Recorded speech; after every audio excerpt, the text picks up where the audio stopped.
На днях в Центре тувинской культуры прошел первый съезд сказителей. В нем приняли участие сказители из Тувы, Хакасии, Алтая и Киргизии. Об итогах регионального съезда сказителей и Хюмейжи с международным участием в рубрике «Интервью дня» рассказала главный организатор проекта, получившего поддержку Российского фонда культуры Шурума Бадыра.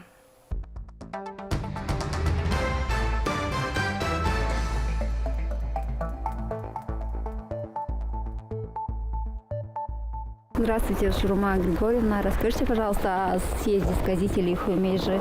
Это ведь проект Тувинского союза Хюмейжи, поддержанный Российским фондом культуры. Добрый день. Да, действительно, региональный съезд сказителей Хюмейжи, прошлое и настоящее, проводился под руководством Союза исполнителей горлового пения Хюмей Республики Тыва при поддержке Российского фонда культуры. В начале 2021 года Союз подавал заявку на получение гранта на проведение данного съезда, и мы получили, нам одобрили. Изначально съезд планировался на 1 и 2 ноября, то есть ко дню тувинского языка в нашей республике, но из-за понятных нам причин перенесли на 11 и 12 ноября. 24 участника из Тувы, Хакасии, Алтая и Киргизии. Как вы думаете, это много или мало? Это очень хороший результат. Если честно сказать, мы не ожидали, что будет так много участников в данном конкурсе. То есть это конкурсная часть данного съезда. 19 человек из нашего региона, то есть из Республики Тыва. Это очень хорошее качество. Это отрадно, что среди нашего населения есть интересующие о сказительском искусстве. И 5 человек – это наши приглашенные гости из других наших регионов. Расскажите, пожалуйста, еще какие задачи были у организаторов перед проведением мероприятия? Это, конечно же, самая основная цель и самая основная задача – это возрождение сказительского искусства, популяризация среди подрастающего населения, также сохранение сказительского искусства как нематериального культурного наследия тувинского народа. И как вы думаете, удалось выполнить данные задачи? Да, в рамках данного съезда проводилась научно-практическая конференция, конкурс, и на участие, то есть во время конкурса приехали участвовать в основном молодое поколение, то, что нас очень обрадовало. И мы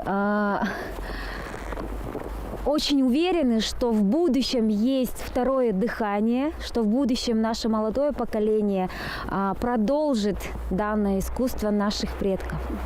Расскажите, пожалуйста, также о победителе конкурса сказителей Начын Салчак. Что вы о нем знаете? Почему жюри выбрало именно его? В 2016 году Центр тувинской культуры проводил также конкурс сказителей на республиканском уровне. Именно на этом конкурсе Центр тувинской культуры заметил Начына. Почему? Потому что именно в нем были сохранены, во-первых, традиции исполнения, аутентичный вид исполнения данного искусства. И с 2016 года Центр тувинской культуры тесно работал вместе с Начыном. То есть мы с ним проводили лекции, мы ему давали материалы, то есть сказители наших предков, отправляли его в другие регионы для участия в подобного рода мероприятиях.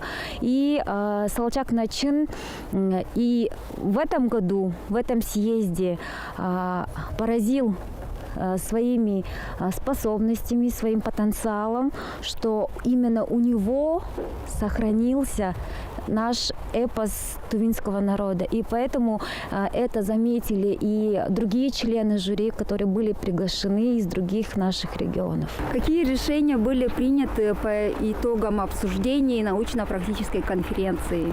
На научно-практической конференции обсуждались темы, то есть название конференции это был устный и музыкальный фольклор тувинского народа как часть нематериального культурного наследия народов России.